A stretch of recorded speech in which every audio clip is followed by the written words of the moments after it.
planetary healing.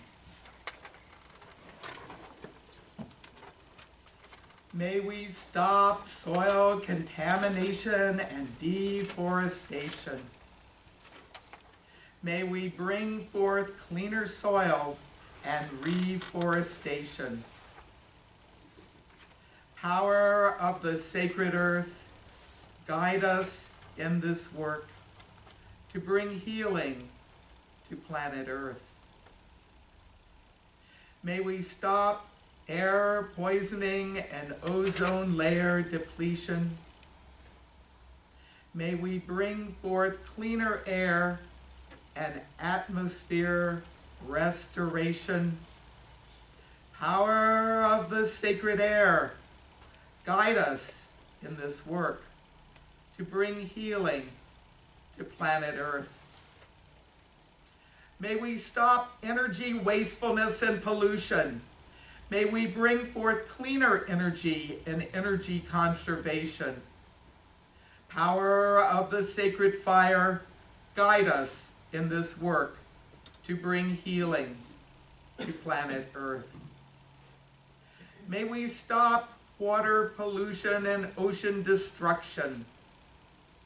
May we bring forth cleaner water and ocean preservation.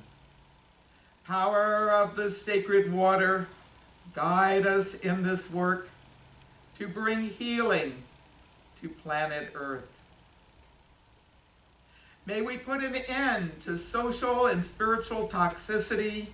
May we bring forth peace and spiritual harmony. Power of the sacred spirit, guide us in this work to bring healing to planet Earth.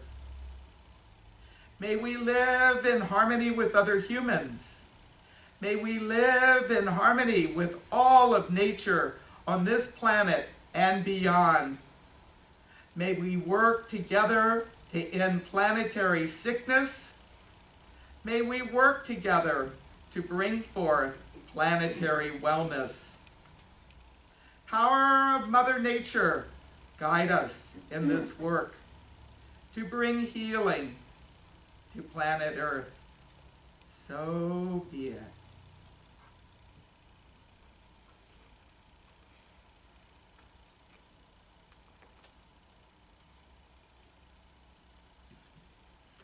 So the seventh principle, what be that? Respect for the interdependent web of all existence of which we are a part. You want to join me in saying it a couple times? Respect for the interdependent web of all existence of which we are a part. Respect for the interdependent web of all existence of which we are a part.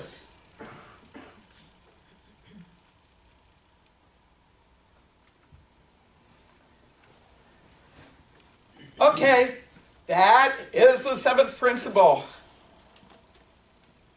So where do we go from here with that? I'm going to share some approaches to having that seventh principle get woven into our lives, into our work, our thoughts, as you folk. Earth Day, every day. I had a group of Unitarian Universalist youth, 6th graders from 3 classes at First Unitarian Society, come out to Circle Sanctuary Nature Preserve yesterday. It was part of building bridges. So they have a chance to go to all sorts of different spiritual communities, churches, places of worship. They'd been with the Catholics, they'd been with the Lutherans, they'd been with the Sikhs, they'd been with a Jewish congregation, they had been with a variety of places, and then they were out to see us. Well, we started indoors, we were sitting and talking, and I asked them, well, when's Earth Day? And, oh, it's Friday, April 22nd. Yes. And when is Earth Day now? Well, we're celebrating today. And then a young person said, well, it's every day. And I do think that old slogan, Earth Day, every day, which has been part of Earth Day celebrations for many, many years, is an important thing to keep in mind. And I do think Earth Day and this Earth Day weekend is not only an opportunity to connect with the earth, have that awareness, but to really put that seventh principle into our lives in an even more strong way. So I'm going to share some approaches. I think the first approach is what I call eco-awareness. Intellectually, we know there's an interdependent web of life. It is part of the principle. But how much time every day do we actually tune into it? So we're in what I call a human habitat, a human-centric space. And it is beautiful.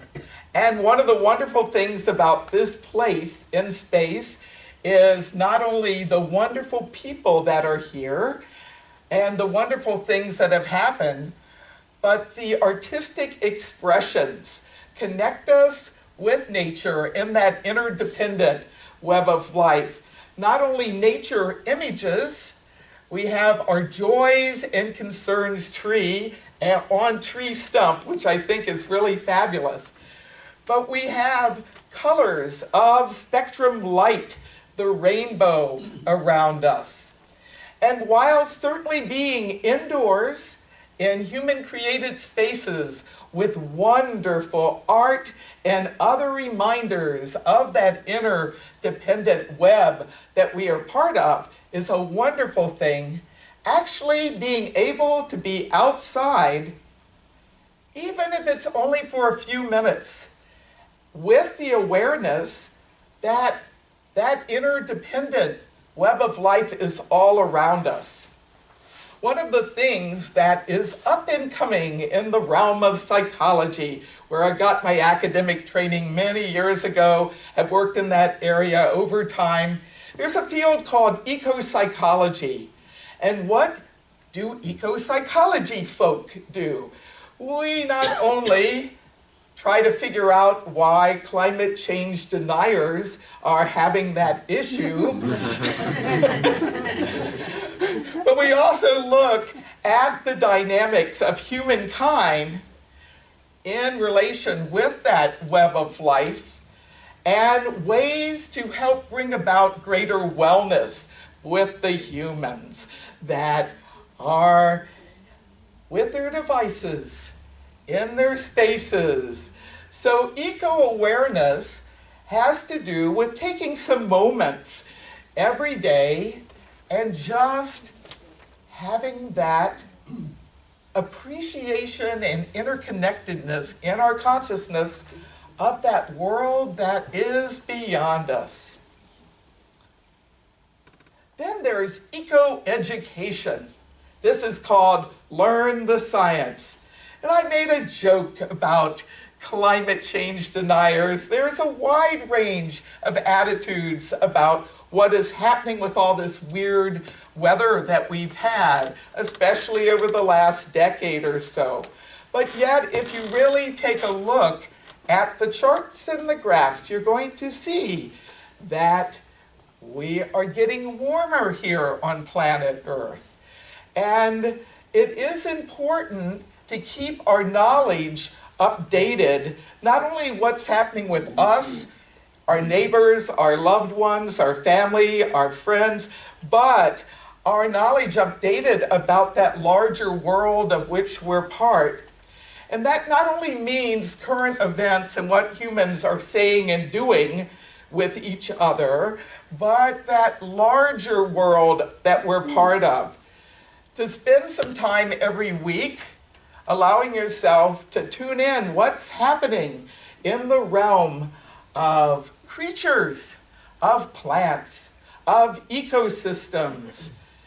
Yes, You can pick a word and Google it and have something come up via cyberspace. It isn't, you can go to the library, and that's a good thing to do to support your local library, but there are ways that we can get information about that inner connection that we have and that web of life of which we're all part of. So I think another part of Earth Day Every Day is to keep the education dimension growing with us, because the science does grow and change over time. And things that might appear correct at one point may have new information come in and things change some more. And part of eco-education can be to look at some of the things that are trending on social media. One of the things that comes to mind was recently on national news and global news about Inky the octopus, who escaped from the aquarium in New Zealand, where he had been confined and being part of some eco-education. But the call of the wild and mating led Inky to innovate, to crawl out of the tank, to crawl down beyond the floor and escape back to the wild through a hole, a drain in the aquarium. Yes, Inky had a chance to return to the wild, and we had a lot of humans being intrigued by this, tweeting about this, sharing the story. Well, I think Inky actually is a metaphor for us. We not only have our eco-education through words and research, discussion with other humans, but pay attention to what's happening as we commune and connect with other beings that are in our planet. Then we have eco-spirituality. And if you know not only your 7 principles, but your 6 sources, you know that 6th source is really about connecting with the wisdom, the nature wisdom, the earth-centered wisdom that has been on our planet across many places. And we can draw on that to inspire our own way of being, whether we are religious, spiritual, secular humanist, agnostic, atheist, and or free thinker. Find your language and tap into some of that old nature wisdom and weave that into your life for Earth Day every day. And what are some ways that that might happen? Celebrating the seasons. Maybe taking a walk each time a seasonal change happens. Being in tune with the cycles of the moon. We're just past full moon right now. Being aware of life cycles of other beings and systems in addition to human systems. Spending some time in natural places and just being, connecting with that source, that inner connection through a relaxed, no mobile device, no cyberspace with you, just being out in a natural environment and feeding your soul with nature communion. Being appreciative of what is around us. And then Earth Day Every Day and the 7th principle has eco-action. To be an eco-activist. What I call beyond recycling. Yes, recycling is important, and it really helps with the waste dimension on our planet as humans pay attention to packaging, figuring out what can get recycled and what will end up in a landfill and what might be compostable. But there are some other things that we can do paying attention to water. Do we just let the water run, or do we turn it off? It might be abundant where we are. How about electricity? Do we have lights on all over our house? Starting to train ourselves to conserve utilities. But even beyond what we do in our own households and our workplaces, our schools, and here in this wonderful place, another important part of eco-action is the political process. I'm not going to tell you who to vote for, but I do encourage you not only to be an informed voter and to vote, but to ask the questions, to start up conversations with people that are running for elected office, no matter if it's local, it's statewide, it's national, or if you're involved in some international endeavors, people that are doing global work together. To ask the questions, to have the conversations, to post comments on blogs, to tweet things that are helpful, to actually have existing people who are making decisions be aware of our attitudes and our wishes, but to also ask people that want to be in positions of power, what are they going to do? But we go beyond the elected official realm and look at commerce. What kind of feedback do we give to corporations? What kind of ideas do we have about greening of corporate America? I fly a lot because I speak in different places. And for a number of years, every time I'd get on a flight, I'd ask one of the attendants if they recycled their airplane garbage. And there weren't any good answers for a few years, but a number of people made their voices heard, and different airlines now have recycling programs, and that's a good start. If we can figure out a way to fuel those airplanes without using so much fossil fuel, we'll really be ahead.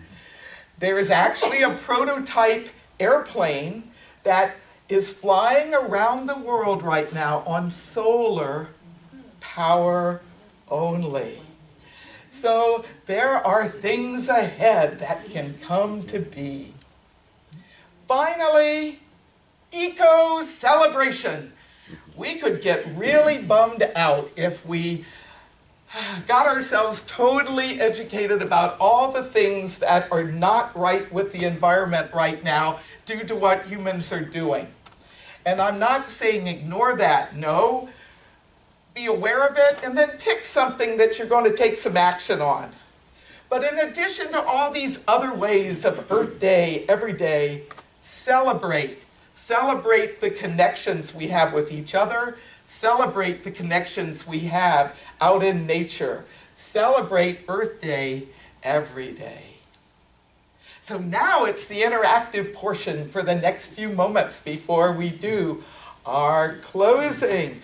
And I'm wondering, comments, reactions, questions?